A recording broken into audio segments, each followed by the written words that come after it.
What can you tell me about what you're doing with the Chicago Public Schools when it comes to financial education? You know, that is probably one of the things I'm most proud of.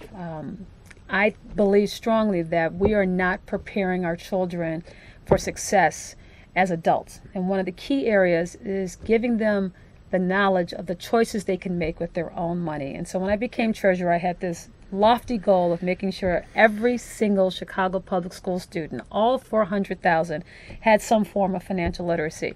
And I was not going to take no for an answer. And we worked with Chicago Public Schools, and we worked and we refined our program. But to date, we have probably impacted close to 240,000 Chicago Public School students with a financial literacy curriculum. And I'm not going to be happy until it's part of the curriculum. And there's a lot of, technical reasons why it hasn't become part of the curriculum. It's not part of the standardized test. Schools are concerned about being deemed underperforming. You've got a lot of things going on, but this is about our children. We can't talk about, taking away pensions, for example, when most Americans can't tell you the difference between a stock and a bond.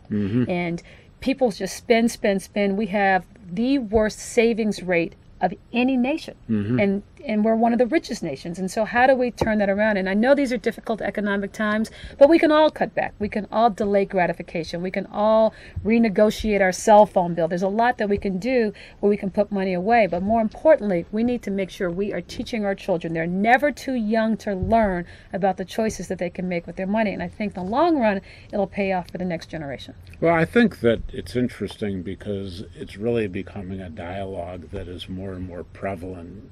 For a while, the whole student loan thing really wasn't getting any kind of visibility. I know when my kids went to school, when it came time to student loan people, they would watch people go to the loan person would say, well, how much money do you want? And it wasn't until they became seniors in college that they realized, you mean I have to pay this back? I feel very strongly that education is the best investment you can make. And I do not believe education should only be for the rich. My parents made lots of sacrifices to make sure that I had the best education their money could buy. And I'm eternally grateful for that. But some people need to borrow money. It just needs to be affordable. The payment plan back needs to be affordable. And I don't want to see our next generation not invest in their education because they can't afford it. I think that's going to be a long-term disaster for this nation. But I think